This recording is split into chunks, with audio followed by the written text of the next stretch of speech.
Nucleic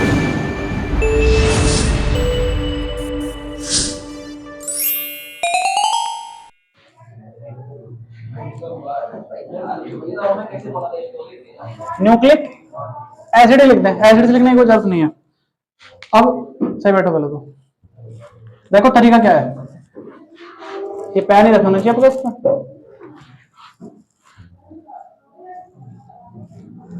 तुमने सबने बचपन में पढ़ा होगा केंद्रक,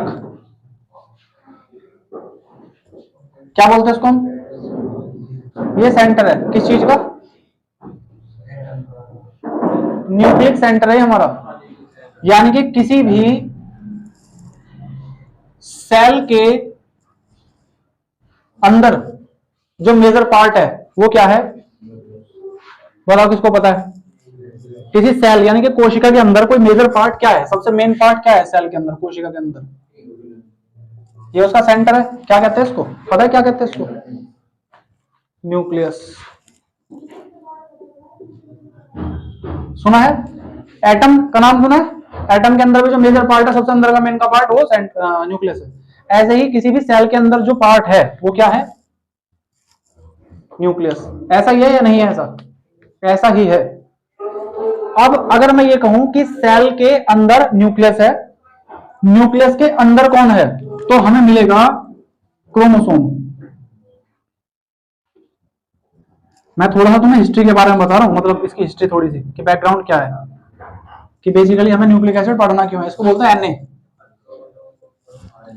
अगर ये क्रोमोसोम है तो क्रोमोसोम दो तरह के होते हैं, तुम्हें सुने भी होंगे। क्रोमोसोम को गुणसूत्र कहते हैं हिंदी में, एक्स और वाई। सुने ना? कितने होते हैं ये बॉडी के अंदर? ये होते हैं 23 पेयर्स या 46 टोटल। पता है? चलो अब मैंने तुम्हें क्या बताया कि सबसे पहले अपनी बॉडी के हिस्से करो, सबसे छोटे छोटे हिस्से को जूम करो, जूम करके सबसे अंदर जो पहुंचोगे, जो बॉडी के अंदर और ज्यादा टुकड़े हो नहीं सकते, वो कौन सा ऑर्गन है? वो है सेल। सेल सबसे छोटा बॉडी का पार्ट है, उससे छोटा कुछ नहीं है। अब उसके अंदर तो मिल सकता है तुम्हें, सबसे छोटा क्या होता है? एटम। और उसके अंदर तो मिल जाएगा तुम्हें कि भाई यहाँ पे ये है, यहाँ पे ये है, लेकिन क्या वो अलग अलग रह सकते हैं? अलग अलग तो नहीं रह सकते ना। तो ऐसे ही करके अगर मैं ये कहूं कि ये जो सेल है, ये सेल हमारी बॉडी का सबसे छोटा पार्ट है, इसका मतलब ये है कि बॉडी का स्पेयर पार्ट है ये। और स्पेयर पार्ट किस चीज से मिलकर बना है? अंदर उसके कौन है? न्यूक्लियस। न्यूक्लियस के अंदर कौन है? क्रोमोसोम है। और क्रोमोसोम के अंदर क्या होता है वो हमें पढ़ना है। अब मैं एक क्रोमोसोम बना देता हूं।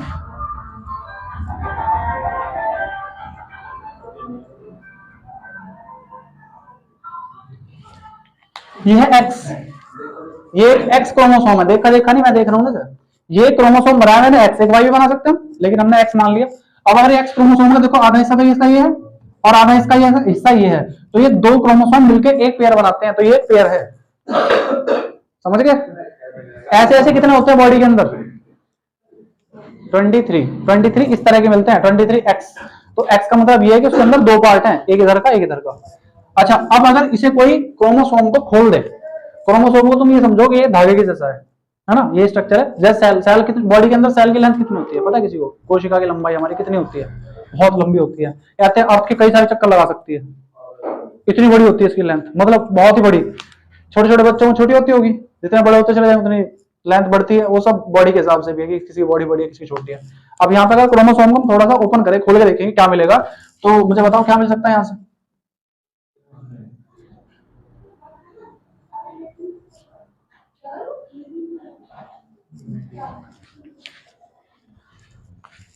ये पूरा का पूरा क्रोमोसोम, क्रोमोसोम का ये जो हिस्सा मैंने खींच दिया, ये क्या है पता है किसी को? पता लग जाएगी धीरे धीरे।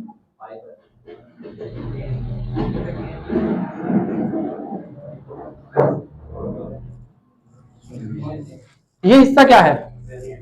कौन बताएगा मुझे? सबको पता डीएनए है। कैसे कह सकते हो डीएनए है? देख के बता सकते हैं, सारे इंटेलिजेंट हैं। ये क्या था? क्रोमोसोम है। ये जो हिस्सा बन रहा है पूरा का पूरा डीएनए है, ये सारा ही डीएनए है, ये पूरा ही डीएनए है। अगर डीएनए के इतने हिस्से की बात करूं, इतने हिस्से की, यानी कि डीएनए के एक चक्कर की साइकिल की बात करूं, तो ये होता है जीन। सबने सुनोगे जीन्स बॉडी के अंदर, तो ये जीन है, ऐसे करके जीन से मिलते हैं तो क्या बनता है डीएनए। अब जीन्स के अंदर भी हिसाब किताब है, जीन्स के अंदर कितनी इसकी विड्थ होती है, अंदर चौड़ाई कितनी होती है, कितने एंगस्ट्रॉम का एंगल होता है, वो सारा डिटेल में पढ़ना, कोई दिक्कत नहीं उसकी। लेकिन क्या तुम्हें समझ में आया कि हमारी बॉडी के अंदर डीएनए एक्चुअल में है कहां है?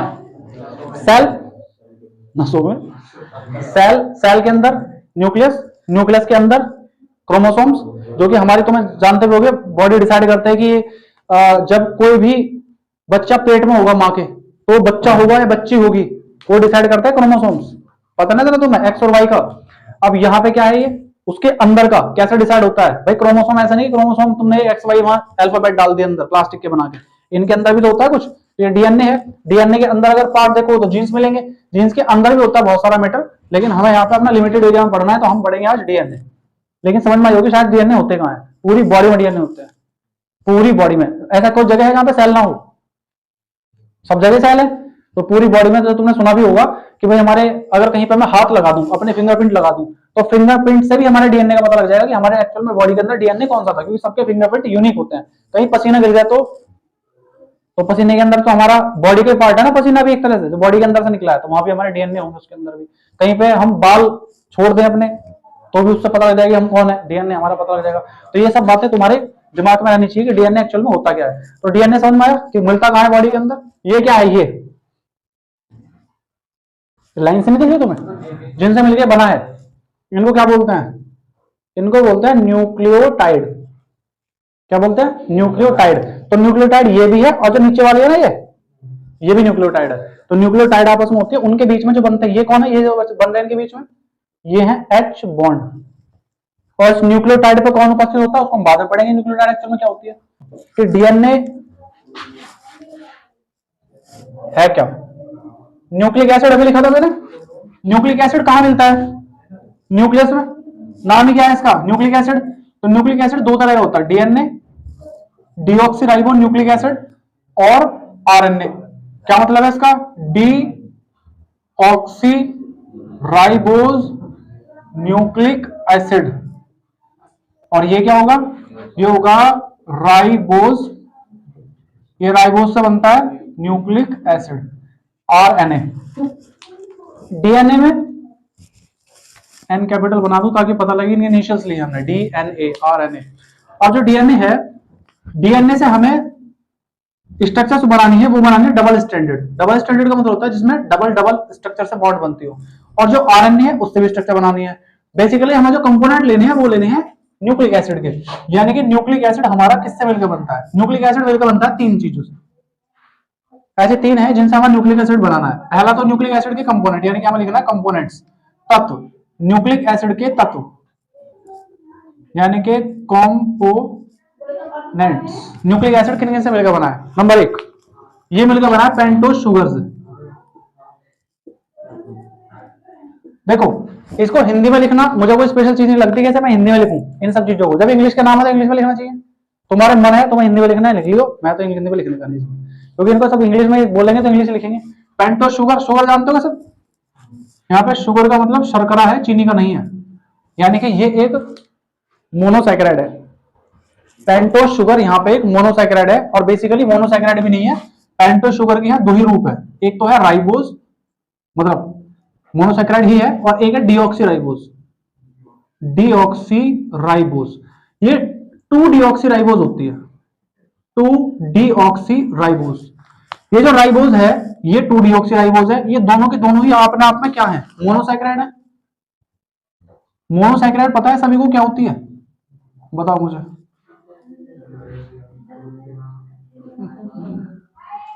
मोनोसैकेराइड, मोनोसैकेराइड क्या होती है,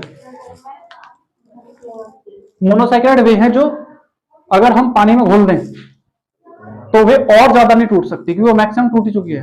examples glucose, fructose, galactose, ribose, बस जनरल तो यही है, फेमस तो यही है, glucose fructose galactose ribose. Glucose fructose galactose में से तुमने ग्लूकोज और फ्रक्टोज डिटेल में पढ़ ली, गैलेक्टोज हमारे सिलेबस का पार्ट नहीं है, राइबोज यहाँ पे आएगा, समझा दूंगा। राइबोज से ही डीऑक्सीराइबोज बना है। अब ये बताओ इसके अंदर कौन सा है और इसके अंदर कौन सा है। राइबोज लग जाएगा तो आरएनए बन जाएगा, डीऑक्सीराइबोज लग जाएगा तो डीएनए बन जाएगा। समझ में आई बात। अब मैं दोनों की स्ट्रक्चर बनाता हूं, कैसे बनती है हमारी स्ट्रक्चर पहले राइबोज की।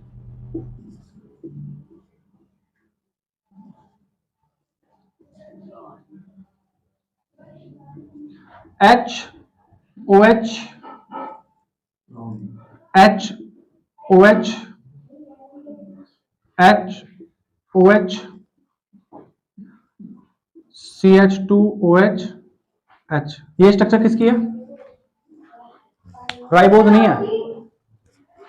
बताओ किस चीज की स्ट्रक्चर? ऐसी कोई स्ट्रक्चर पढ़ी तुमने अब तक? ये बताओ पहले तो कौन सी पढ़ी है? ये क्या पढ़नी कर गई? पायरान की स्ट्रक्चर पढ़ी तुमने? पायरान कैसी स्ट्रक्चर थी? कैसी थी पायरान? कैसी स्ट्रक्चर थी? अच्छा, पायरान में 5 बॉन्ड होते हैं अंदर, इसमें कितने हैं? 4 है। 1 2 3 4। किसी की भी नहीं पढ़ी तुमने ऐसी स्ट्रक्चर अब तक? यहाँ पे सारे OH देखो कहाँ है, देख रहे? ऐसी कौन सी स्ट्रक्चर पढ़ी है तुमने? सारे OH तो अलग है यहाँ पे, तो ये OH यहाँ है, ये OH यहाँ है, ये OH है, सबके अलग अलग स्ट्रक्चर से। अब बताओ इस स्ट्रक्चर को अगर मैं आगे समझाने की कोशिश करूं राइबोज को डीऑक्सीराइबोज में चेंज करने की, तो कैसा कर सकते हैं? 2 डीऑक्सीराइबोज मुझे बनाना है, 2 डीऑक्सीराइबोज। एक जो हमारे पास राइबोज है उसे 2 डीऑक्सीराइबोज कैसे बनेगा? देखो, आपने वर्ड पढ़ा होगा डीएक्टिवेट, पढ़ा है? एक्टिवेट का मतलब क्या है और डीएक्टिवेट का मतलब उसका उल्टा। ऐसे यहां पे तुमने क्या करा है, ऑक्सी का डी कर दिया, मींस रिमूवल। और कितने पे से? सेकंड कार्बन से। बताओ यहाँ सेकंड कार्बन कहां है?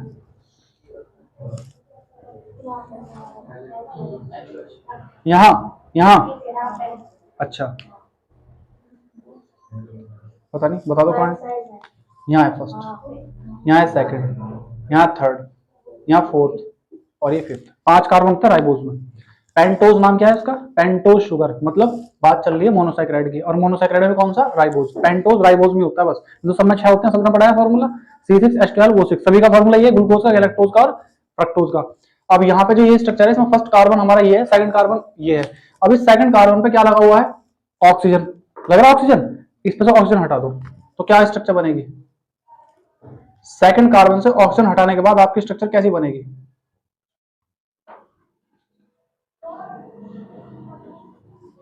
बताइए मुझे।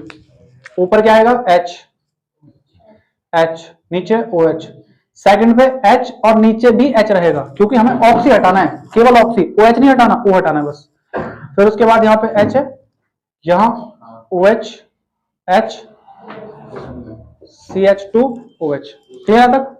अब ये जो स्ट्रक्चर हमारी बन रही है इतनी सारी, ये बस इसके जैसी ही है। अगर यहाँ पे OH और होता तो ये जो स्ट्रक्चर है, इसमें 2 पे से OH हटते ही ये किस में चेंज होगी?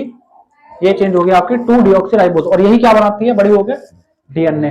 और ये जो पहली है ये क्या बनाएगी? RNA। क्या आपको क्लियर है कि पेंटोज शुगर क्या होती है? क्लियर है? सेकंड पॉइंट देखो, सेकंड पॉइंट में पढ़ेंगे कि हमारा न्यूक्लिक एसिड किस किस से मिलकर बनता है। पेंटोज शुगर हो गया, दूसरा होता है इसमें फॉस्फेट। फॉस्फेट, फॉस्फेट क्या है? फॉस्फेट एक तरह का, चलो मैं स्ट्रक्चर बना दूं। फॉस्फेट ये है,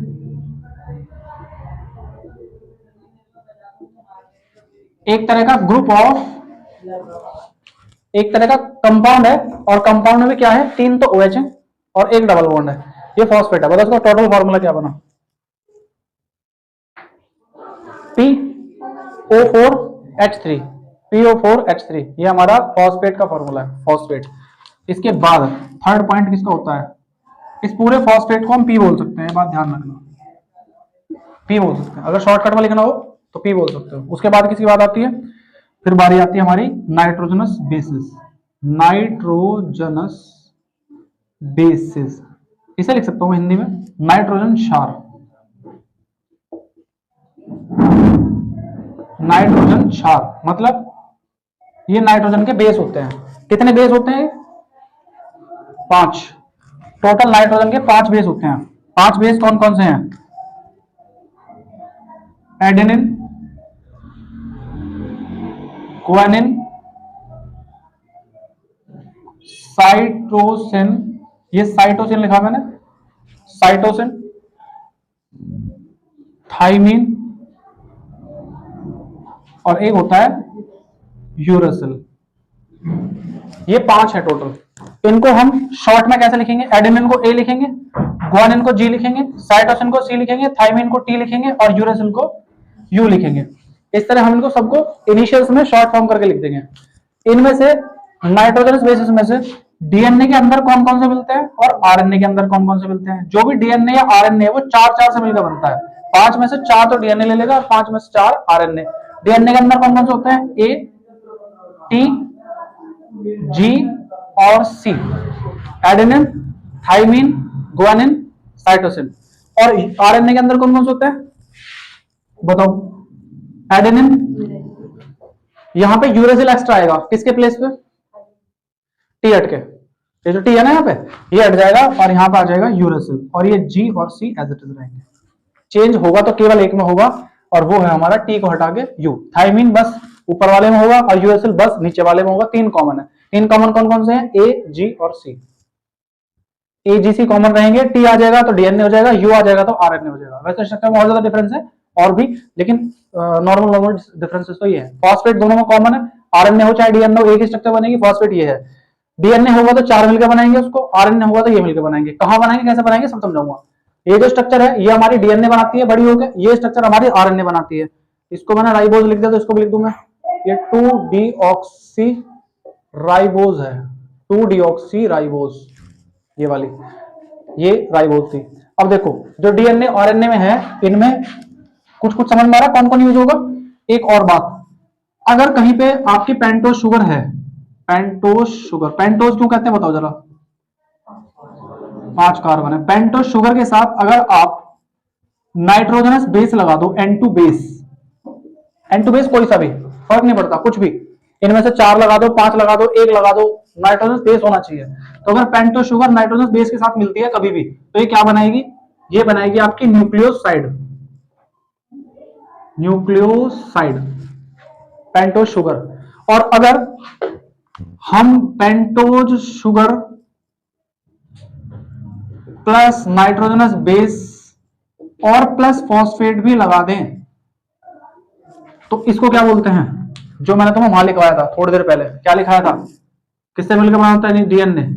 न्यूक्लियोटाइड। तो ये न्यूक्लियोटाइड है। तो आप खुद ही सोच कर बताओ डीएनए के अंदर क्या होता होगा? पेंटोज शुगर होती है, 100% होती है, ये वाली होगी। N2 बेस होगा, यस, N2 बेस डीएनए के अंदर ATGC होते हैं। और फॉस्फेट P, ये फॉस्फेट होता है। तो अगर हम एक शुगर वाला कंटेंट ले लें, मतलब राइबोज ले लें या डीऑक्सीराइबोज ले लें, और उसके साथ में पेंटोज ये ना लगाऊं फॉस्फेट और नाइट्रोजनस बेस लगा दूं, तो उसको क्या कहते हैं? अगर हम एक पेंटोज शुगर ले लें और उसके साथ फॉस्फेट ना लगाएं, केवल नाइट्रोजन बेस लगा दें, तो वो क्या होता है? वो होता है न्यूक्लियोसाइड। तो न्यूक्लियोटाइड कैसा बनाऊं किसी न्यूक्लियोसाइड को? केवल फॉस्फेट मिला के उसको न्यूक्लियोटाइड बनाया जा सकता है। और ये न्यूक्लियोटाइड किसका एक पार्ट है? डीएनए का। डीएनए की जो स्ट्रक्चर दिख रही है तुम्हें, ये वाली ऐसी स्ट्रक्चर होती है डीएनए की, वो जो स्ट्रक्चर्स बन रही हैं वो किसकी बनी हुई हैं? वो न्यूक्लियोटाइड की बनी हुई है। और न्यूक्लियोटाइड ही है, न्यूक्लियोटाइड मींस चेन, और चेन के अंदर ये 3 चीज, क्लियर? लेकिन न्यूक्लियोटाइड किससे मिलकर बनता होगा? न्यूक्लियोसाइड से, क्योंकि न्यूक्लियोसाइड के अंदर फॉस्फेट डालोगे तभी तो न्यूक्लियोटाइड बनेगा। तो ये न्यूक्लियोटाइड और न्यूक्लियोसाइड का डिफरेंस समझ में आया? इनको थोड़ा सा समझने के लिए कभी कभी भूल जाते हैं कि न्यूक्लियोसाइड कौन सा, टाइड कौन सा। तो इसके अंदर एस है कॉमन, देखो, और इसके अंदर है टी, बस ये तो फर्क है इनमें। तो अल्फाबेटिकली एस पहले आता है कि टी पहले आता है? पढ़ रहे होगे एबीसीडी? एस पहले आता है, टी बाद में आता है। तो अगर एस पहला आएगा तो एस के अंदर कम चीजें होनी चाहिए, भाई टी बड़ा है एज में उससे, तो देखो टी में तो ज्यादा होती है, 3 मिलकर बनाते हैं टी। तो और एस को 2 ही बना देते हैं। देखो थोड़ा सा याद रख सकते हो इस तरीके से, वैसे तो तुम्हारी मर्जी है, क्योंकि तुम बायोलॉजी के स्टूडेंट नहीं हो। बायोलॉजी होते तो बहुत डीपली पढ़ने पड़ते, खुद याद जाते हैं। तो न्यूक्लियोसाइड है, न्यूक्लियोटाइड है, समझ में आई बात? कोई डाउट तो नहीं है? न्यूक्लियोसाइड के अंदर क्या है, न्यूक्लियोटाइड के अंदर क्या है, समझ में आ गई, वेरी गुड। अब देखो हम नाइट्रोजनस बेस को भी 2 तरह से डिवाइड कर सकते हैं। मतलब N2 बेस अगर है हमारे पास तो N2 बेस को भी 2 तरीके से कैटेगराइज कर सकते हैं। एक तो होता है प्यूरिन्स और एक होता है पायरामिडिन्स। प्यूरिन्स और पायरामिडिन्स। प्यूरिन्स कौन कौन से होते हैं? प्यूरिन्स के अंदर 2 हैं, ए जी, कॉमा लगाऊं, ए जी, एडेनिन, गुआनिन, ये आते हैं प्यूरिन्स में। फिर पायरामिडिन्स में कौन कौन बचे बताओ? एक तो सी बचा, भाई एजीसी कॉमन होता है ना, देखो एजीसी कॉमन होता है दोनों में, तो एजी उठा के इसमें रख दो, प्यूरिन इसमें है, और एक उसमें सी बचा, और एक बचा टी, और एक बचा यू, टी सी यू या सी यू टी, कट। ये तीनों हमारे पायरिमिडीन्स में आते हैं, सी यू टी। सी क्या है? Cytosine, you uracil, T thymine. तो बताओ अगर मुझे डीएनए चूज करना हो, डीएनए बनाना हो, तो किसको चूज करूं? प्यूरिन्स हमेशा होते हैं, प्यूरिन्स तो हमेशा होंगे, तो एजी तो आएंगे, इसमें से कौन से चूज करेंगे हम? यू को छोड़ दो, बस सीओटी ले लेंगे। यू आता है आरएनए में, और डीएनए का काम है हमारा सी टी ए जी। ये अब अगर ए का बॉन्ड टी के साथ है, अगर ए का बॉन्ड टी के साथ है, ध्यान रखना प्यूरिन्स बॉन्ड करते हैं पायरिमिडीन्स के साथ, तो अगर ए बॉन्ड बनाएगा तो बॉन्ड बनाएगा टी के साथ, ये फिक्स है, ए का बॉन्ड टी के साथ ही होगा, और जी का बॉन्ड सी के साथ होगा, तो जी का बॉन्ड यू के साथ भी हो सकता है अगर है तो, लेकिन बॉन्ड कितने होंगे? डबल और यहां पे ट्रिपल। ए का बॉन्ड टी के साथ है, ये फिक्स है, और ए का बॉन्ड जब टी के साथ बनता है तो इनके बीच में 2 H बॉन्ड बनते हैं, याद रखोगे। और जब जी का बॉन्ड सी के साथ बनता है तो इनके बीच में 3 H बॉन्ड बनते हैं। क्लियर है या नहीं है? क्लियर। अगर जी का बॉन्ड यू के साथ बनेगा तो, अगर जी का बॉन्ड यू के साथ बनेगा तो, अरे तब भी 3 बनेंगे, है ना। लेकिन हमें तो डीएनए फोकस करना है, आरएनए की स्ट्रक्चर पे ज्यादा फोकस नहीं करना। आरएनए की स्ट्रक्चर हमें ज्यादा इंपॉर्टेंट नहीं है, हमें डीएनए की स्ट्रक्चर ज्यादा इंपॉर्टेंट है, क्योंकि डीएनए की स्ट्रक्चर को सिंगल स्ट्रैंड कर दोगे तो आरएनए जैसी हो जाएगी। तो ये हमारे लिए है इंपॉर्टेंट, नोट कर लो फटाफट। जब पेंटोज शुगर N2 बेस के साथ, नाइट्रोजनस बेस के साथ जुड़ती है तो न्यूक्लियोसाइड प्राप्त होता है। ये तो होगी इसकी डेफिनेशन। अब बताओ इसकी डेफिनेशन कैसे लिखोगे? इंग्लिश में कैसे लिखेंगे इसको? When pentose sugar is attached to nitrogenous bases it will form nucleoside. इसे लिख के दिखाऊंगा तो मैं बता, इसे क्या लिखोगे? तो इसमें क्या लिखोगे? जब पेंटोज शुगर नाइट्रोजनस बेस और फॉस्फेट के साथ जुड़ेगा, अटैच होगा, तो वो क्या बनाएगा? वो बनाएगा न्यूक्लियोटाइड। लिख सकते हो डेफिनेशन। ये क्या है? नाइट्रोजनस बेस के कितने टाइप होते हैं? प्यूरिन्स होते हैं, पैरेंट, कोई थ्योरी लिखने की जरूरत नहीं है। डीएनए न्यूक्लिक एसिड हमारा 2 तरह का होता है, कोई थ्योरी लिखने की जरूरत नहीं है। ये टाइप्स है, यानी कि एनए हमारा कितने तरह से डिवाइड हो सकता है। ये तत्व है, ये हमने लिख रखा है, इसमें थ्योरी क्या जरूरत है? हाँ ऐसे लिखना बस, कुछ इसमें एक्स्ट्रा लिखने की जरूरत नहीं है कि थ्योरी ना, ऐसा कुछ नहीं। बस पहला लिखा क्या होता है, ये मैंने पार्ट कर दिया इसके लिए, ये इतना और पार्ट हो गया हमारा। ऐसा फर्स्ट में नोट कर लेना, इसको तो फर्स्ट में नोट करना, इसको सेकंड में कर लियो, और ये यहां तक जो है इसको आप थर्ड कैटेगरी में नोट करना, और इसको फोर्थ कैटेगरी में नोट करना। ठीक है, कर सकते हो। अब डीएनए के बारे में पढ़ लो। सबसे पहले डीएनए को, सबसे पहले न्यूक्लिक एसिड किसने बताया कि डीएनए एक न्यूक्लिक एसिड है? ये बताया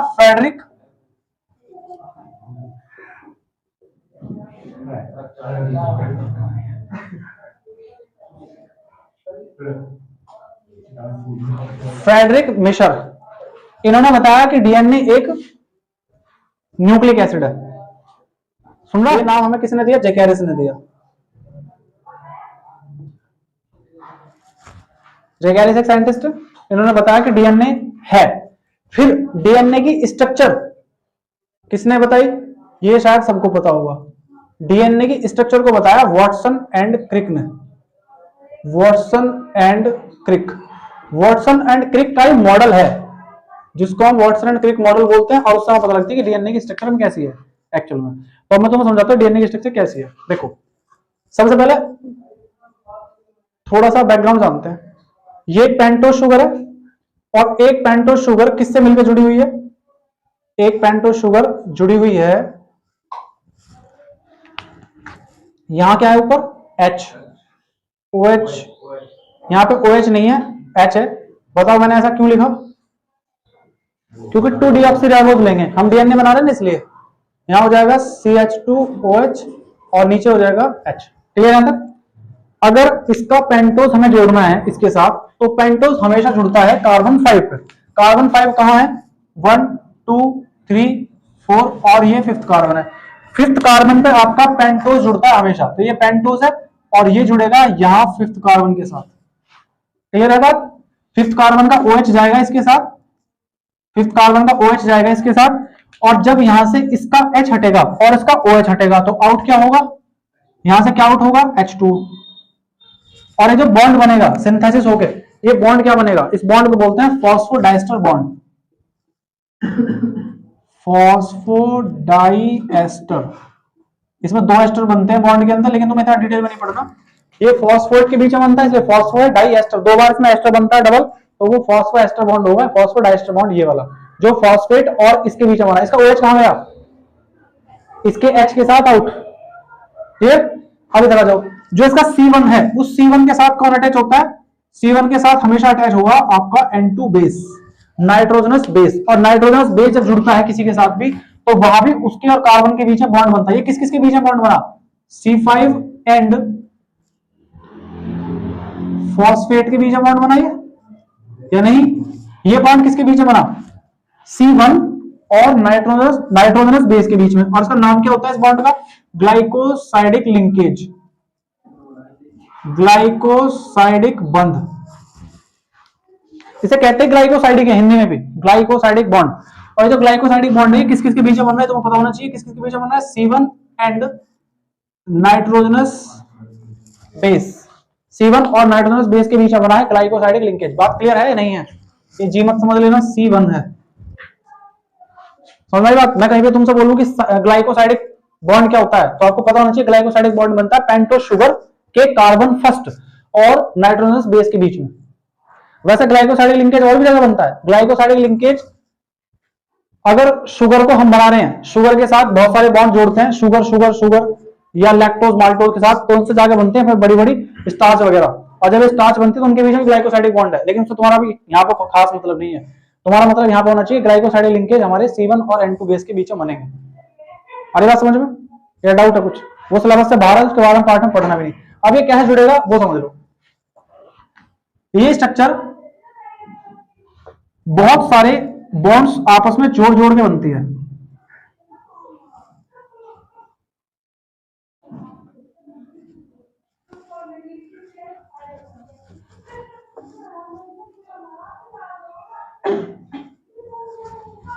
ये थोड़ा सा बड़ा हो गया।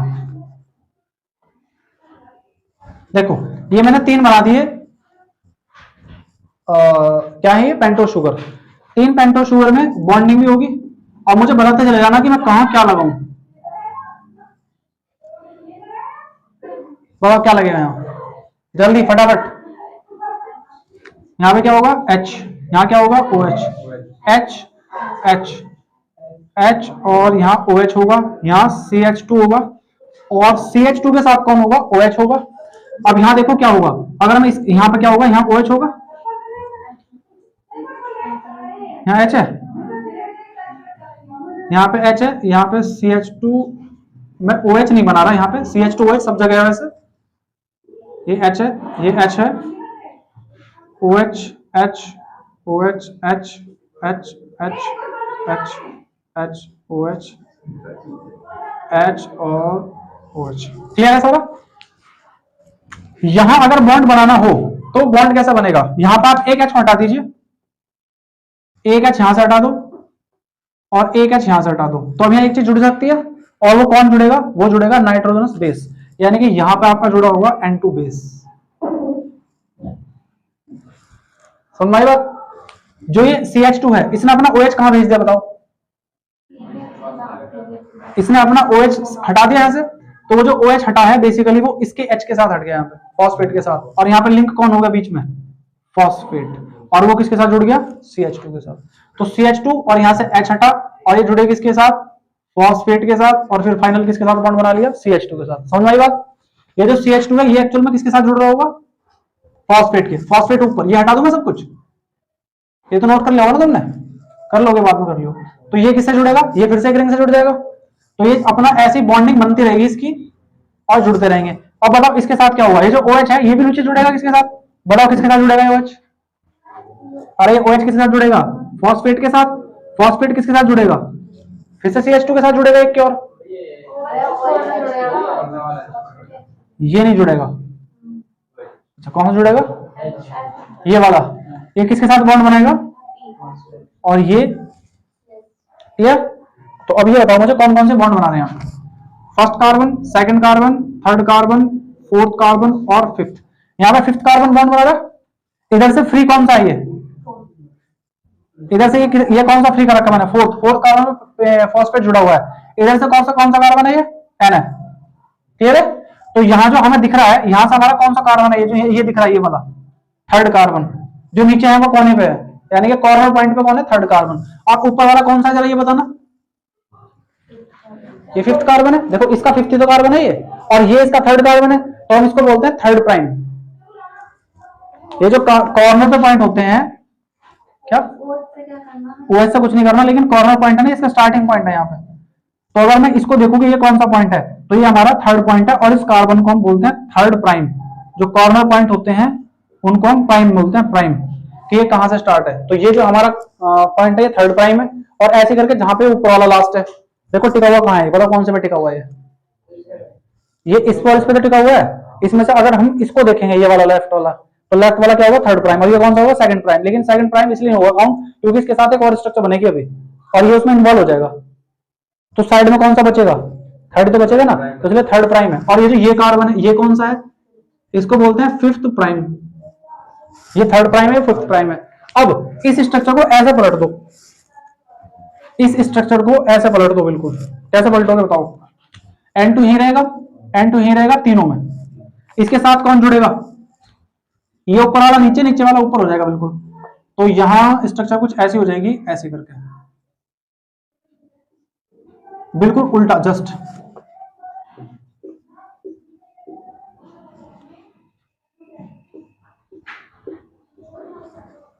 बताइए इसमें कहां कहां कौन कौन से बॉन्ड बनाऊं,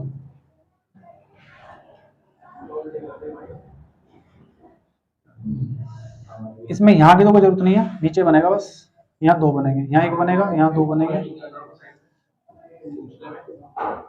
बताओ कैसे कैसे अटैच करूं उसमें, फटाफट बताइए।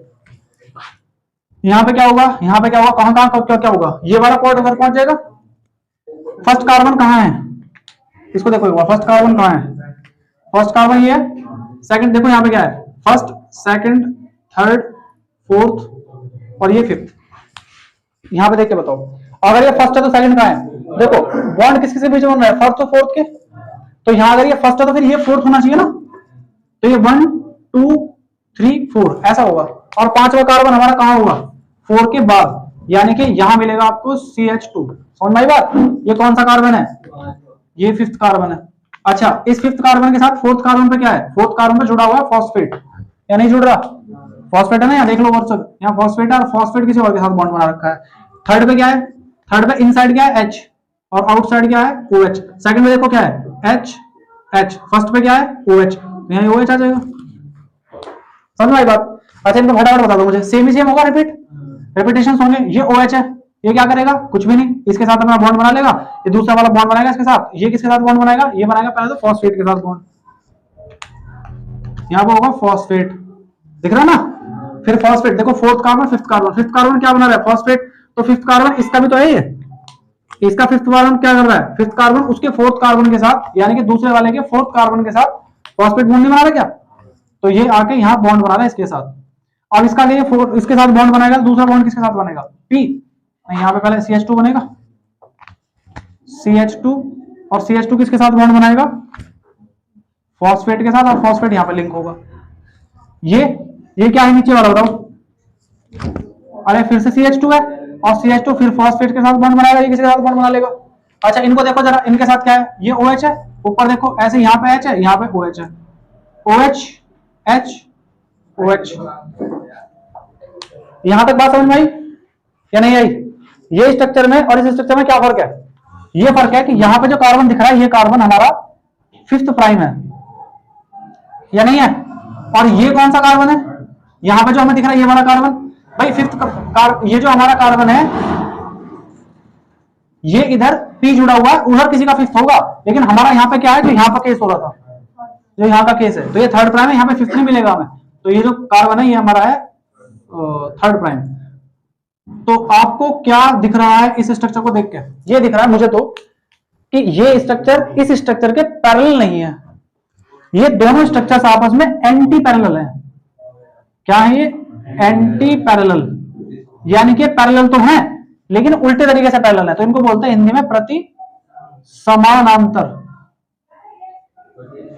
प्रति समानांतर यानी कि एक ऐसा है, एक ऐसा तो दूसरी ऐसे नहीं है, ऐसे है, यानी कि इस तरह के समांतर, एक ऐसे तो दूसरी ऐसे, समझेगा? ऐसे नहीं है दोनों दोनों समांतर, ये दोनों नीचे भी नहीं है, एक ऊपर है तो एक नीचे, इस तरह समांतर है, प्रति समानांतर। दोनों स्ट्रक्चर हमारी एंटी पैरेलल होती हैं इसमें डीएनए में। अब डीएनए की फास्ट ट्रैक फटाफट स्ट्रक्चर बनाता हूं मैं कि ये स्ट्रक्चर तो बनाना पॉसिबल नहीं है, यह है। अच्छा एक बात और देखो, ये जो नाइट्रोजनस बेस बनाया हमने, ये नाइट्रोजनस बेस कैसे होते हैं उनको समझो थोड़ा सा।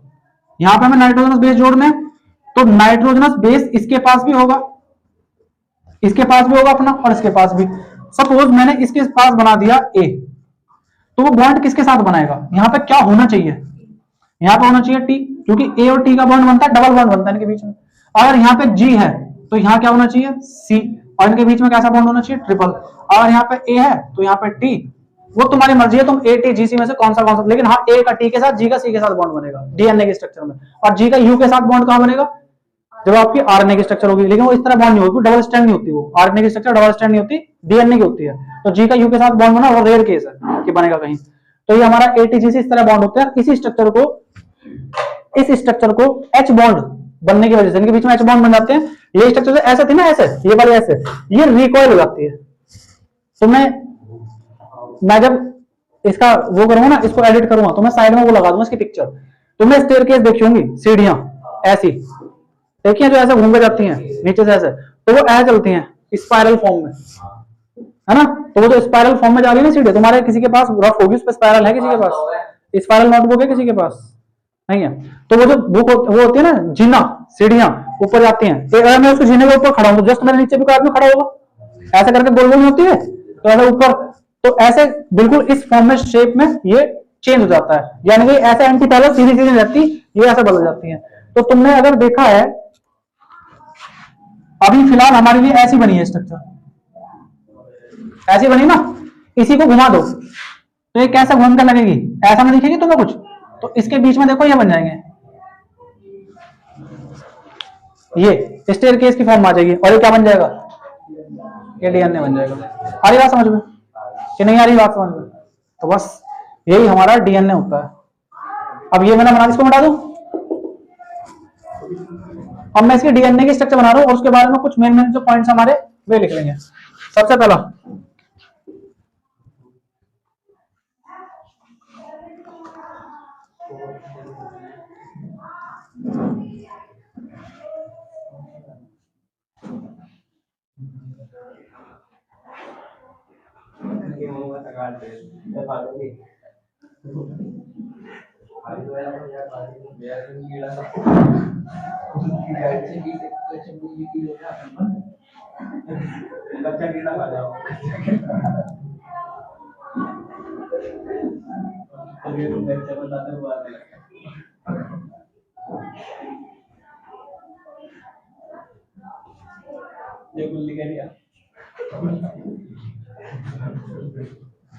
ये तो है एक ऐसी एक स्ट्रक्चर, ये वाली, ये कॉइल होगी, इस तरह की होगी, और इसके साथ एक दूसरी स्ट्रक्चर भी होगी, तो उसको भी बना सकते हैं।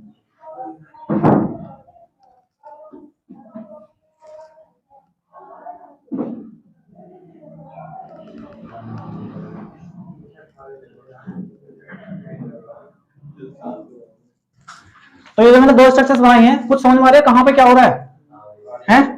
देखो ये जो ब्लैक स्ट्रक्चर है, ये यहाँ पे पीछे से गई इसके, और इसके ऊपर से कौन आई? ब्लू वाली, दिख रही है? फिर अब क्या हुआ यहाँ पे, ये जो ब्लू है ये पीछे हो जाएगी, और आगे कौन आ जाएगी? तो अब मैं ब्लैक को दिखा रहा हूं कि ब्लैक आगे है स्ट्रक्चर, देखो तुम्हें दिख रही है ब्लैक ऊपर है इस बार। अब क्या होगा इस वाले स्ट्रक्चर में? क्या होगा? ये ग्रीन फिर से ऊपर आ जाएगी, तो फिर क्या होगा इस स्ट्रक्चर में? ग्रीन नहीं, ये ब्लू, और इस बार क्या होगा? ये ब्लैक स्ट्रक्चर ऊपर है और इस बार ग्रीन पीछे चली गई, फिर क्या होगा, ग्रीन बोल रहा हूं मैं, ब्लू। इस बार लास्ट में फिर से ये होगी कि ब्लैक वाली जो हमारी स्ट्रैंड है ये ऊपर दिखेगी और वो जो है वो नीचे दिखेगी। ये स्ट्रक्चर है इसके, यानी कि एक बार ये कॉइल पीछे, ये आगे, एक बार ये पीछे, ये आगे, इस तरह जो स्पाइरल केस से हमारी सीढ़ियां बनती हैं। अब ये जो है स्ट्रक्चर, इस स्ट्रक्चर में ये जो पार्ट है ये दोनों साथ साथ चल रहे हैं, यानी कि ये जो अकेला तुम्हें ब्लैक वाली दिख रही है ये एक है, इसका अगर यहाँ पे थर्ड प्राइम है तो यहाँ कौन सा होगा, फिफ्थ प्राइम। और जो दूसरी वाली है अगर इसका यहाँ पे फिफ्थ है तो इसका थर्ड होना चाहिए, और ऊपर से कौन सा होगा, फिफ्थ प्राइम। इतनी बात समझ में आई। इनके बीच में क्या है, फॉस्फेट है, नाइट्रोजन बेस है, ये सब चीजें हैं, तो इसमें कई सारे नाइट्रोजन बेस लग रहे होंगे इसमें, एटीजीसी एटीजीसी एटीजीसी करके, तो इनके नाइट्रोजन बेस होंगे यहाँ पे, ए यहाँ है,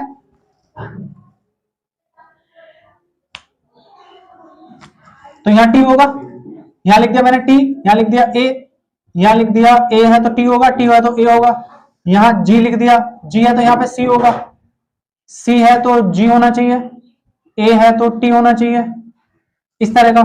तो अगर ये बॉन्ड होंगे तो इनके बीच में क्या होगा, इनके बीच में डबल बॉन्ड होगा, इनके बीच में डबल बॉन्ड होगा, इनके बीच में डबल बॉन्ड होगा, जी और सी के बीच में ट्रिपल बॉन्ड होता है,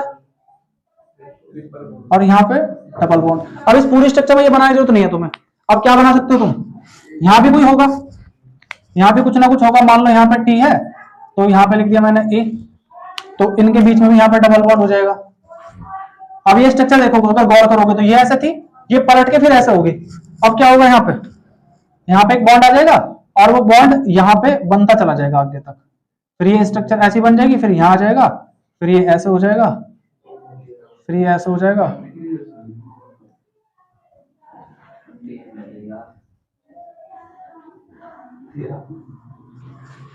ये स्ट्रक्चर है हमारे डीएनए के स्ट्रक्चर। अब ये सीढ़ी सी दिख रही है तुम्हें, ये बिल्कुल ऐसी सीढ़ी है, पकड़े पकड़े ऊपर चढ़ जाएंगे हम, अगर वो चोर जैसे तुमने देखी होंगी तो ऐसे करके देखिए ना, कमांडो वगैरह ट्रेनिंग होती है, तो बिल्कुल इस तरह की स्ट्रक्चर है, ये ऐसे चलती रहेगी और ये ऊपर तक चली जाएगी। ये हमारा डीएनए होता है इस तरह का, ऊपर ने ऐसा बनाया स्टार्टिंग में, फिर बाद में रफ आइडिया बना सकते हैं, कुछ ज्यादा जरूरत नहीं है तुम्हें एग्जाम में करने की। अच्छा, अब इसमें जो ये वाला पार्ट दिख रहा है तुम्हें, इस वाले पार्ट से लेके इस वाले पार्ट को अगर मैं यहां तक बात करूं और एक इस वाले पार्ट की यहां तक बात करूं, तो यहां से लेकर यहां तक एक पूरा एक चक्कर बैठेगा, है ना। और ये जो पूरा एक चक्कर है, इस एक चक्कर की जो मतलब इस एक पूरे चक्र की एक चक्र साइकिल, वन साइकिल होता है 34 एंगस्ट्रॉम का, सुन गया, एक साइकिल 34 एंगस्ट्रॉम चौड़ाई का है, यानी कि इसकी विड्थ है इतनी 34 एंगस्ट्रॉम। और एक साइकिल के अंदर 10 बेस पेयर होते हैं। 10 बेस पेयर का मतलब क्या है, ऐसे करके 10 बॉन्ड बने हुए हैं, यानी कि 10 बॉन्ड है इसके अंदर। दो लगातार N2 बेस पेयर के मध्य दूरी कितनी होगी बताओ। अगर 10 के बीच में, भाई 34 एंगस्ट्रॉम एक साइकिल में है, उसमें 10 है, तो दो के बीच में कितनी होगी फिर उनके बीच में, 34/10 3.4 एंगस्ट्रॉम। तो ये क्या है, ये है दो कंसेक्यूटिव, यानी कि 2 कॉन्जिक्यूटिव बेस पेयर के बीच की डिस्टेंस, दो कंसेक्यूटिव बेस पेयर के बीच में डिस्टेंस होती है 3.4 एंगस्ट्रॉम। Is it clear. फिर इसका जो डायमीटर है वो कितना होता है, डायमीटर का मतलब व्यास। अगर मैं इसको ये मान लूं कि ये इसका एक मिडिल पॉइंट है, ये एक्सिस है, एक्सिस ऑफ डीएनए, यानी कि डीएनए इस एक्सिस पे घूमकर बन रहा है, तो इसका पूरे का एक वो भी तो होता होगा ना कि यहां से लेकर यहां तक है भाई, ये इतना है, तो ये होता है 20 एंगस्ट्रॉम, ये इसका डायमीटर है। डायमीटर हिंदी में क्या कहते हैं, व्यास। तो इसका व्यास 20 एंगस्ट्रॉम होता है। अगर ऐसे ऐसे क्वेश्चंस आते हैं तो लिख सकते हो तुम, क्या दिक्कत है लिखने की, समझ आई बात। इसका डायमीटर 20 एंगस्ट्रॉम है। एक शैलो ग्रुप बोलते हैं इसको, इसको डीप ग्रुप बोलते हैं, छोड़ो। इनके एक साइकिल के बीच में 34 एंगस्ट्रॉम डिस्टेंस है, तो एक साइकिल के अंदर 10 बेस पेयर है, तो दो बेस पेयर के बीच में कितना डिस्टेंस होगी, 3.4 एंगस्ट्रॉम की। बस, इससे ज्यादा कुछ इसके बारे में पूछ नहीं सकते। पूछेंगे ये जो बना रखे तुमने, ये एक्चुअल में क्या है, ये ब्लैक ब्लैक से और ये ब्लू ब्लू से क्या है, ये न्यूक्लियोटाइड है। एक होता है डीएनए और एक होता है उसका भाई आरएनए। डीएनए की स्ट्रक्चर कैसी है बताओ। इसकी स्ट्रक्चर होती है डबल स्ट्रैंडेड और इसकी स्ट्रक्चर कैसी होती है? Single stranded. इसका मतलब क्या है? इसके स्ट्रक्चर में अभी तुमने पढ़ा है दो साथ चलते हैं, इसके स्ट्रक्चर में एक ही होता है, दो नहीं होते। समझ में बात? दूसरा, जो डीएनए है, डीएनए हमारा एक जेनेटिकल हार्मोन एक तरह का, यानी कि जेनेटिकल बेसिस पे काम करता है। जेनेटिकल बेसिस का मतलब क्या होता है?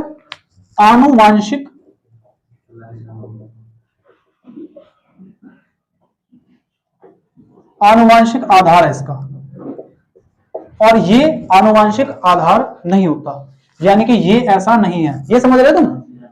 यानी समझ मारा? पहला मैंने क्या बोला? Double standard. ये होता है जेनेटिक। मतलब जेनेटिक का मतलब क्या होता है? कुछ हमारी प्रॉपर्टी होती है जो हम जन्म के बाद जिनको एक्सेस करते हैं। जैसे कि मान लो कोई टीचर है तो वो पढ़ाना जानता है, क्या वो पेट में सीखा है इस चीज को? बाहर आके सीखा होगा सब दुनियादारी में। कोई एक लोहार है, वो हथौड़े पीटता है, आरएन स्मिथ, तो क्या वो आदमी बचपन में पेट में हथौड़े बजाना सीख गया था? बाहर आकर अपनी कला सीखी। तो ये जो चीजें हैं ये हमारी जेनेटिक्स नहीं है, जेनेटिकली नहीं है, ये हमारे जीन्स में नहीं है, ये हमने बाहर आके सीखी। क्लियर है? तो कोई आदमी आईएएस ऑफिसर है तो उसका जो बच्चा है वो आईएएस ऑफिसर होगा या नहीं होगा? बिल्कुल भी नहीं, कोई मतलब नहीं है उसका, वो तो बाद में सीखा ना सुना के। अब इन्हीं को हम बोलते हैं कि ये जेनेटिक हमारा बेसिस नहीं है। जेनेटिक बेसिस पे जो चीजें होती है वो होती है डीएनए में। जैसे मान लो कि मैंने पढ़ाई करी, मैंने मैथ्स पढ़ रहा हूं मैं, अब मैथ्स पढ़ के मैंने मैथ्स पढ़ा, मैंने काफी आगे तक मैथ्स पढ़ लिया, ये कर लिया वो कर लिया, मैंने बुक लिख दी मैथ्स की, तो इसका मतलब मैथ्स में दिमाग अच्छा है मेरा। ये सब चीजें मैंने अपने ब्रेन में स्टोर करी कि डीएनए में स्टोर करी? अगर मैंने डीएनए में स्टोर कर लेता तो जो बच्चे होंगे वे सभी जन्मजात ही मैथ्स के स्टूडेंट वे होंगे प्रोफेसर। ये तो पॉसिबल ही नहीं है। तो किसी लोहार का आदमी जो बच्चा है वो बड़ा होकर लोहार ही बनेगा क्या? ऐसा कोई कंफर्म थोड़ी है। सुनार का बेटा सुनार बनेगा, ऐसा नहीं है। अगर ऐसा नहीं है तो क्यों नहीं है? क्योंकि डीएनए में थोड़ी घुस गया उसके कि भाई ये दिमाग में सुनार था, डीएनए उसने खा लिया। डीएनए से वो चीजें होती हैं जो माँ बाप की एक्चुअल में बच्चों को ट्रांसफर करने की जरूरत है। जैसे किसी आदमी का बच्चा दो ही आंख लेकर पैदा होता है, ये उसने किसने बताया उसे कि बेटा दो आंख होनी चाहिए और वे भी यहां होनी चाहिए? नहीं, सोचो इस बारे में, सोचो थोड़ा सा। बच्चा पेट में बनता है तो पेट में तो हम सब कुछ खाते हैं ना, हम तो स्पेशल थोड़ी कि बच्चा बनाने की चीज खा रहे हैं, भाई आज देखो इसकी आंख पुचा दी हमने पेट में, आज ये कर दिया, हम सेट थोड़ी कर रहे हैं कुछ, वो तो अपने आप ही डेवलप हो रही है कुछ चीज। तो वो जो अपने आप डेवलप हो रही है उसे कोई कर तो रहा होगा। अब तुम यहाँ क्या क्या पीछे छोड़ा लो, गॉड है, भगवान अल्लाह है, सब कुछ खत्म। ये आगे थोड़ा समझ लो, वो सब कुछ कौन करता है? डीएनए। डीएनए हर एक आदमी का अलग है। डीएनए क्या होता है? जो माँ बाप की प्रॉपर्टी बच्चों में गई। माँ बाप की कौन सी प्रॉपर्टी बच्चों में गई? कि बेटा दो आंख होनी चाहिए, पूंछ नहीं होनी चाहिए, पूंछ की जरूरत नहीं है। अब किसी को मान लो कि पूंछ निकल गई तो उसको क्या दिक्कत है? उसके डीएनए में कुछ प्रॉब्लम रही होगी बनने के टाइम कि वो डीएनए से गड़बड़ हो। किसी आदमी में 6 उंगली होती है, ये तुम देखोगे जनरली। ऋतिक रोशन की तरह किसी के 2 अंगूठे होते हैं, तो ये कहां प्रॉब्लम हुई? डीएनए में, पेट में बनते टाइम। कि जब वो पेट में चल रही होगी प्रोसेसिंग उसकी, तो वो माँ के पेट के अंदर डीएनए में कुछ ऐसी प्रॉब्लम हुई है कि जो उसको ये भूल गया वो डीएनए बनते बनते कि बेटा अंगूठे तो एक ही होता है, तो वो गलती से 2 निकल गए। किसी किसी बच्चे के 2 सर हो जाते हैं, तुमने देखा होगा जुड़वा सर वाले बच्चे होते हैं। तो ये सब डीएनए की प्रॉब्लम्स है। तो ये सभी जो इंफॉर्मेशन है कहीं से मिल रही है बच्चे को पेट में कि बेटा ऐसा बनना है, अच्छा 3 आंख नहीं करनी, हाथ 2 होगी बस, इतनी बहुत है, अब रुक जाओ, अब तुम्हारे बाल सर पे उगेंगे, बेटा तुम्हारे बाल ये नहीं कि मुंह पे उगा दिए बाल। ये सब चीज प्रोसेस जो है ये सभी डीएनए का काम है। अब समझ में आई तुम्हारे बात? तो माँ बाप की इंफॉर्मेशन बच्चों को पहुंच रही है कि आदमी का बेटा, किसी मानव का बच्चा मानव ही होगा, लंगूर नहीं पैदा होगा, ये हमें इंफॉर्मेशन मिली डीएनए से। और किसी आईएएस ऑफिसर का बच्चा आईएएस नहीं बनेगा, ये इंफॉर्मेशन हमें नहीं मिली डीएनए से। क्लियर है? क्योंकि वो पैदा होकर नहीं ली थी। भाई जो बालक है मैं हूं, मैं अपने माँ बाप से पैदा हुआ हूं, तो वे माँ बाप भी तो आदमी थे। अच्छा वे आदमी थे क्या वही पहले आदमी थे दुनिया में? नहीं, मेरे बाबा भी आदमी थे, तो उन्हें इन्फॉर्मेशन वहां से मिली, मुझे वहां से मिली, अब दुनिया में फैलती चली जाएगी इन्फॉर्मेशन। तो जो इन्फॉर्मेशन पहले से मिल रही है वो चलती रहेगी, वो डीएनए की है। और जो हम अभी तैयार करते हैं ये हमारा, मैंने कब बोला आरएनए, ये हमारी डीएनए में स्टोर नहीं होती, आरएनए में आते हैं। आरएनए क्या करता है? अच्छा ये समझ में आ गया तुम्हारे? वैसे डीआरएनए आरएनए इसमें होते हैं ए, टी, जी और सी। और इसमें कौन कौन से होते हैं? ए, टी, जी और U. A, G, C, A, G, C, T, A, T, G, C, A, C, G, U. तो इसमें डिफरेंस किस चीज का? टी का और यू का। ए, सी, जी, ए, जी, सी सेम रहते हैं। ये हो गया इसका डिफरेंस।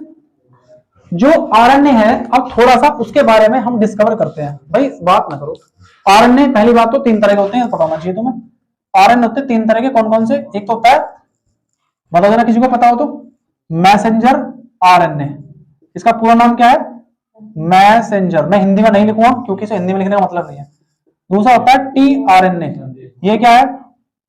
ये ट्रांसफर आरएनए, ट्रांसफर लिख दो तो नहीं बोलता। और तीसरा होता है हमारा आरआरएनए, ये क्या है? Ribosomal, ribosomal RNA. मैं समझाता हूँ सारी चीज, बात ना करो बिल्कुल भी, खत्म होने वाला है बस 5 मिनट में। MRNA, tRNA, rRNA. पहली बात तो आरएनए क्या है, देखो भाई समझते हैं। हमारे शरीर के अंदर 20 अमीनो एसिड होते हैं, सबको पता है नहीं पता? 20 में से 10 तो है एसेंशियल। एसेंशियल का मतलब क्या होता है?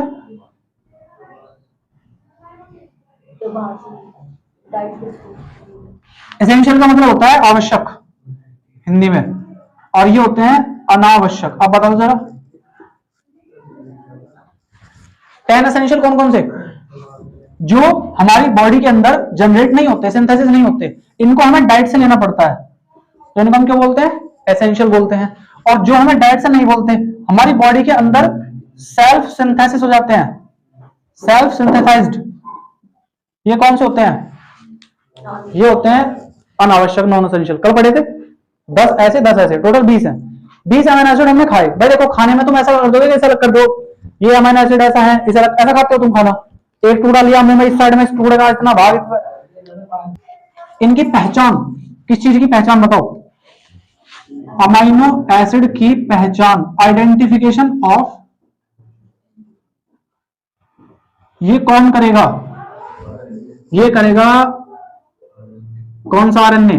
Messenger RNA. नाम ही मैसेंजर है, मैसेज भेज देगा ये कि भाई साहब ये तो आपके अमीनो एसिड वे हैं एसेंशियल, आवश्यक, और ये नॉन एसेंशियल है, अनावश्यक है। तो ये सबसे पहले काम पहचान करने का कौन करता है? Meta RNA. फिर बात ये मेटा नहीं, मैसेंजर आरएनए। फिर कौन सा होता है हमारा? ये अमीनो एसिड का काम करता है केवल, और कुछ नहीं करता। दूसरा ट्रांसफर आरएनए। ट्रांसफर आरएनए क्या करता है? आपके खाने में से जो अमीनो एसिड है उनको पहचान इसने लिया कि ये आपके ये हैं, ये आपके ये हैं, अलग अलग कर देगा, लेकिन ये ट्रांसफर नहीं करता। ट्रांसफर क्यों करना पड़ती है? अगर कभी भी आपके पास अमीनो एसिड है तो इतना तुम्हें पता होगा कि अगर आपको प्रोटीन बनाना है तो आपको क्या करना पड़ेगा, बताओ जरा। प्रोटीन बनाने के लिए आपको अमीनो एसिड बहुत सारे जोड़ने पड़ेंगे, तभी जाकर प्रोटीन बनता है। तो ये पढ़ रखा है ना तुमने प्रोटीन के बारे में। तो अगर अमीनो एसिड बहुत सारे तुमने ले लिए और उनको प्रोटीन की फॉर्म में बनाना चाहते हो, तो ऐसा नहीं कि डायरेक्ट बना दोगे, आप उनको भेजोगे राइबोसोम्स के पास। राइबोसोम हमारी बॉडी के अंदर एक पार्ट होता है जहां पे अमीनो एसिड बनता है। दोबारा सुनो, अमीनो एसिड लिया हमने, उस अमीनो एसिड को डायरेक्ट प्रोटीन नहीं बनता, कहां बनता बॉडी के अंदर? राइबोसोम। एक फैक्ट्री है प्रोटीन बनाने की जिसका नाम है राइबोसोम। तो ये जो मैसेंजर आरएनए छांटे हैं अभी, ये आपके अमीनो एसिड एसेंशियल है और ये आपके नॉन एसेंशियल है। तो उनको अलग अलग करने के बाद राइबोसोम्स तक कौन लेके जाएगा? Transfer RNA. ट्रांसफर आरएनए का काम है उनको ले जाना, यानी कि कैरी करना, कि भाई आपको यहां जरूरत नहीं है, आपको तो राइबोसोम्स के पास जाना है, तो उनको ले जाने का काम कौन करेगा? Transfer RNA. ये चौधरी साहब केवल छांटते ले जाते हैं। अब बात यह है कि उनके अंदर भी तो कोई काम होता होगा, तो वहां पर काम आता है हमारा आरएनए।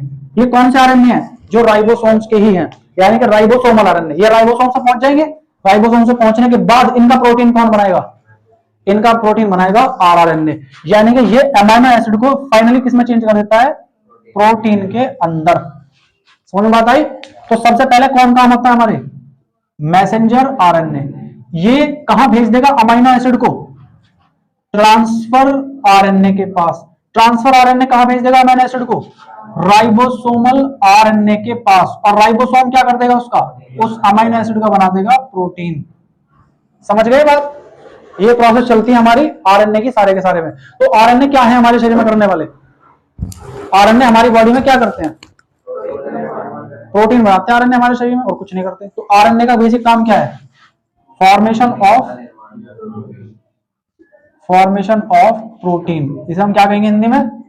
प्रोटीन का निर्माण। ये हमारे शरीर में केवल प्रोटीन का निर्माण करने के लिए है, और भी काम है लेकिन तुम्हें उससे ज्यादा को मतलब नहीं है। प्रोटीन का काम करता है ये, प्रोटीन का। हार्मोन्स के लिए भी इंपॉर्टेंट होते हैं, लेकिन बेसिक इनका काम क्या है? प्रोटीन का निर्माण। देखो आपके पास लास्ट में ही देखना, एक डीएनए है, उस डीएनए को आप दोबारा एक डीएनए में चेंज कर सकते हो, यानी कि इस डीएनए को फॉर्म चेंज करके एक दूसरा डीएनए और दूसरे डीएनए को एक फॉर्म चेंज करके फिर से पहला डीएनए बना सकते हैं। इसको बोलते हैं रेप्लिकेशन। रेप्लिका नाम सुना है? रेप्लिका, रेप्लिका होती है किसी की प्रतिकृति। प्रतिकृति का मतलब है किसी की सेम टू सेम कॉपी बना देना। जैसे ये ईस्टर्न पेरिफेरल एक्सप्रेसवे बना है जो दिल्ली के चारों तरफ घूमा जाता है, पल पल। अब ये जो चारों तरफ इसके जो जगह जगह लगाए थे, वे लगाए थे इन्होंने कहीं पर इंडिया गेट की छोटी सी फोटो मतलब बना के, हल्का सा पत्थर का इंडिया गेट, कहीं पर ताजमहल, वो चुरा ली पब्लिक ने, लेकिन वो रेप्लिका थी सभी। यानी कि छोटा सा मतलब है इतना बड़ा गेट, मेरे से बड़ा, ऐसा बड़ा सा वो लगाया था मैं, ताजमहल बना के इतना बड़ा उसको वो रख दिया था पत्थर का बना के, ये बहुत महंगे महंगे, लेकिन वो सब चुरा लिए, तोड़ दिए। तो ये डीएनए को अगर आप डीएनए में ही बनाना चाहते हो दूसरी फॉर्म में चेंज करके, कि भाई ये डीएनए है तुम्हारे पास, जैसे तुम्हारे पास मान लो कहीं से फिंगरप्रिंट के स्कैन मिल गए, वहां से डीएनए पता कर लिया, तो उसका प्रॉपर डीएनए बनाओगे ना बढ़िया सा, तो इसे बोलते हैं रेप्लिकेशन। या उस डीएनए से दोबारा वो पहले वाला जीन्स प्राप्त करना, ये हमारा रेप्लिकेशन में आता है। फिर अगर आपके पास कोई डीएनए है तो उसे आप आरएनए बना सकते हो, डीएनए को आरएनए में चेंज किया जा सकता है। इस प्रोसेस को कहते हैं ट्रांसक्रिप्शन। ट्रांसक्रिप्शन। और जो आरएनए है वो आरएनए को आप दोबारा से डीएनए बना सकते हो। इस प्रोसेस को कहते हैं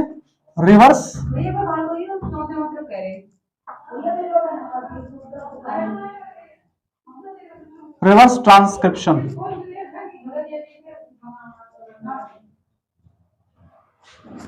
आरटी, आरटी क्लियर, यानी कि रिवर्स ट्रांसक्रिप्शन। आरटी क्या होता है? आपने सुना होगा आरटीपीसीआर टेस्ट, कोविड का सुना है? तो कोविड का जो आरटीपीसीआर टेस्ट है उसमें यही होता था, रिवर्स ट्रांसक्रिप्शन, यानी कि आरएनए लेते थे और उससे वो डीएनए बना देते थे। अब पता लगाते थे आदमी को कोविड है नहीं है। आरएनए डीएनए से आरएनए, डीएनए से डीएनए बनाओगे तो आरएनए को आप चेंज कर सकते हो प्रोटीन्स में। आरएनए को हम प्रोटीन बना सकते हैं, इसको बोलते हैं ट्रांसलेशन। आरएनए को प्रोटीन बनाना कहलाता है ट्रांसलेशन। और प्रोटीन से आरएनए नहीं बनाया जा सकता, ना प्रोटीन से आप डीएनए बना सकते हो। तो ये एक रिवर्स रिएक्शन नहीं हो सकती। अब समझ में बात आई या नहीं आई? डीएनए को डीएनए में चेंज कर देना रेप्लिकेशन है, डीएनए को आरएनए में चेंज करना ट्रांसक्रिप्शन है, आरएनए को डीएनए में चेंज करना रिवर्स ट्रांसक्रिप्शन है, और आरएनए से प्रोटीन बनाना ट्रांसलेशन है। ये बात